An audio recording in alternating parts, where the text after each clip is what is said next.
जब egg pickup किया जाता है तो एक एक अंडे को एक एक स्पर्म के साथ फर्टिलाइज कराया जाता है और ये एम्ब्रियोज धीरे धीरे 5 दिन में तैयार होते हैं। जो 4 नंबर की ग्रेडिंग होती है वो सबसे अच्छा एम्ब्रियो होता है, वो एक्सपैंडेड एम्ब्रियो होता है और वो सबसे बेस्ट चांसेस रखता है इम्प्लांटेशन की। क्या आप आईवीएफ करा रहे हैं या कराने जा रहे हैं और आप ये जानना चाहते हैं कि जो आईवीएफ में एम्ब्रियो बना है वो कैसी ग्रेडिंग का है, उसकी क्वालिटी क्या है, तो आप मेरी वीडियो एंड तक ज़रूर देखिएगा क्योंकि इस वीडियो में मैं आपको इसके बारे में बताने जा रही हूँ। नमस्कार, मैं हूँ डॉक्टर रश्मि अग्रवाल। मैं सीनियर कंसल्टेंट इन फर्टिलिटी स्पेशलिस्ट हूँ नोवा आईवीएफ गुड़गांव में। चलिए स्टार्ट करते हैं। एम्ब्रियो ग्रेडिंग ये एक तरीका होता है जिससे हम ये जान सकते हैं कि जो आपके एम्ब्रियो भ्रूण आईवीएफ में तैयार हो रहे हैं उनकी क्वालिटी क्या है, उनकी गुणवत्ता क्या है, जिससे कि हम ये अनुमान लगा सकते हैं कि कौन से एम्ब्रियोस पहले डालने हैं बच्चेदानी के अंदर जिससे कि हमको प्रेगनेंसी के चांसेस मैक्सिमम मिले। ये कैसे तैयार होते हैं एम्ब्रियोस? जब एग पिकअप किया जाता है तो एक एक अंडे को एक एक स्पर्म के साथ फर्टिलाइज कराया जाता है और ये एम्ब्रियोस धीरे धीरे 5 दिन में तैयार होते हैं। इनकी स्टेजिंग की जाती है डे 3 टू डे 5 तक, क्योंकि हर डे 3 का एम्ब्रियो डे 5 तक नहीं पहुंचता है। कुछ एम्ब्रियोज ऐसे भी है जो डे 3 से डे 5 पे पहुंचने की क्षमता नहीं रखते हैं। कोई जेनेटिक प्रॉब्लम हो सकती है, क्वालिटी ख़राब हो सकती है।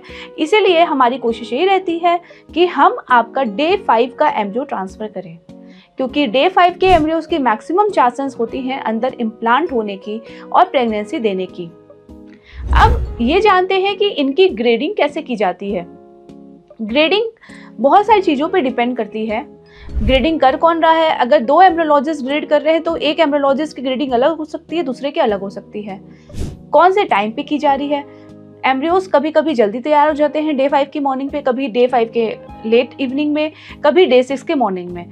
तो हम एम्ब्रियोज को कब देख रहे हैं उससे भी डिसाइड होता है कि ग्रेडिंग क्या है एम्ब्रियो की, कौन देख रहा है, कब देख रहा है। और सबकी ग्रेडिंग अलग हो सकती है, लेकिन लगभग ग्रेडिंग से हम ये अनुमान लगा देते हैं कि आपका एम्ब्रियो कितना पोटेंशियल लगता है इम्प्लांटेशन का। तो ग्रेडिंग के लिए हम कुछ चीज़ों का ध्यान रखते हैं, जैसे कि एम्ब्रियो का साइज, यानी वो एक्सपैंडेड है या नहीं है। एम्ब्रियो के अंदर 2 इंपॉर्टेंट स्ट्रक्चर्स होते हैं। एक होता है इनर सेल मास, जो कि एक सेल्स का गुच्छा होता है। ये जो इनर सेल मास होता है यही आपके बच्चे का मेन स्ट्रक्चर, मेन ऑर्गन्स बनाता है। दूसरा होता है बाहर की लेयर, जो कि ट्रोफोएक्टोडर्म की लेयर होती है।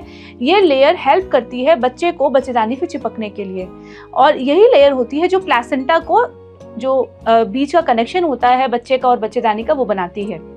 तो ये दोनों चीज़ें बहुत इंपॉर्टेंट होती है एक सक्सेसफुल इम्प्लांटेशन के लिए। अब जो ग्रेडिंग होती है वो हम 1 2 3 4 कॉमनली देते हैं। जो 4 नंबर की ग्रेडिंग होती है वो सबसे अच्छा एम्ब्रियो होता है, वो एक्सपैंडेड एम्ब्रियो होता है और वो सबसे बेस्ट चांसेस रखता है इम्प्लांटेशन की।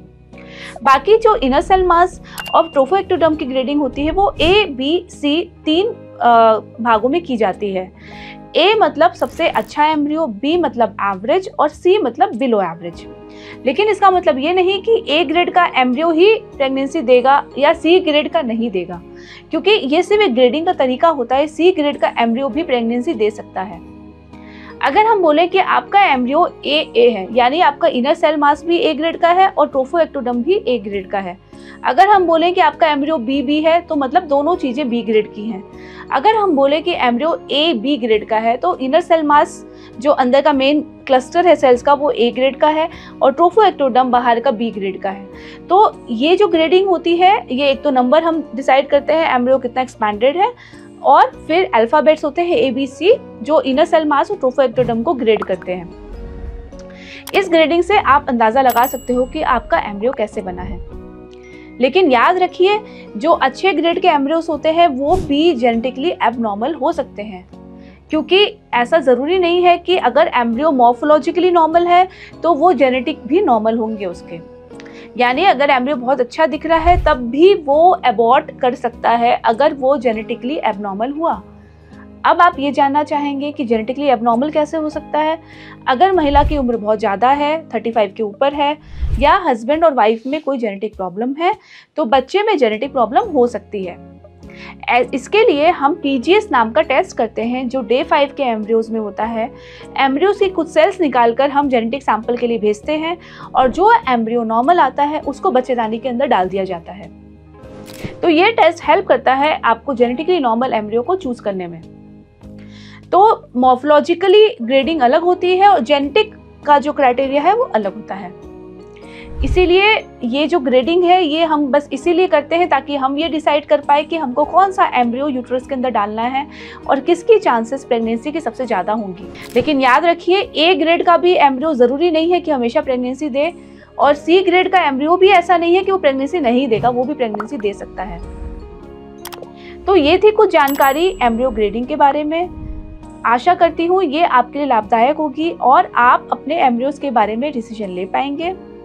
Wishing you all the best, happy pregnancy and happy parenthood.